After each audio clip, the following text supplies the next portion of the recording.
of the secondary and how that makes you guys stronger? I think we're very deep at each position. I feel like we have a lot of experience at each position, and I feel like that's something that's going to be able to help us to separate, because once you sub a guy in, there's not a fall off. I feel like there's no fall off. And if it is, it's by a very, very small margin. So we feel confident in our depth in the secondary. You playing as a true freshman, Grayson playing as a true freshman, how does that help this secondary out? It helps us out a lot. That's a lot of leadership in the two vocal positions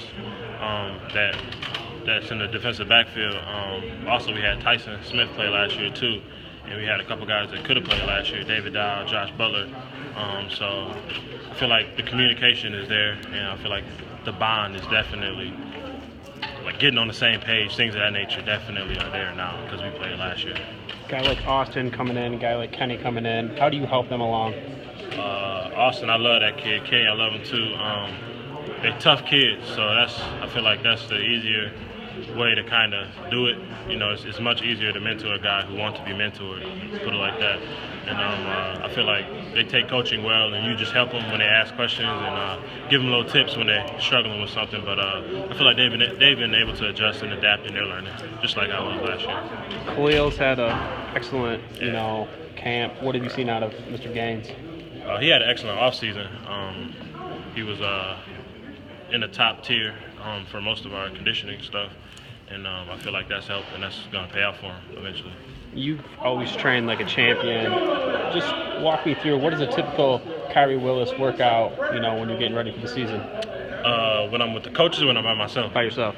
By myself, I try to make it as tough as possible, so I wake up back at home, I wake up at 5:30 in the morning, eat just straight some eggs and some toast, and then I go to the gym, lift with my brothers, and then hit the hills before the sun come out, and then probably go take a rest, and then come back at 3 or 4 o'clock and run some miles. Yeah, and then the day after that, that's when I usually go to the field, and then I just have my brother work me through all kind of drills that I never did before. One of those hills, how many hills do you run? We usually try to run around 15 of them. It's Cascades, Hills, and Jackson. They're pretty good hills. We sprint up them. We don't try to jog them. Sprint up them, jog down, and then go right back up. So it's conditioning stuff. How do you think that allowed you to have the ability to play as a true freshman? I think it helped my explosion out a lot. That's one thing I wanted to work on, was coming out of my breaks, especially coming out of high school, not playing in the defensive backfield before, and I feel like it's helped me so far.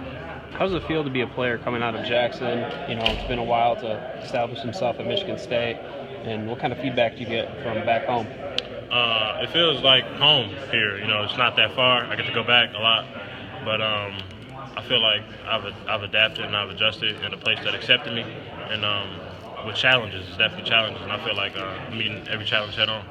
Do you feel like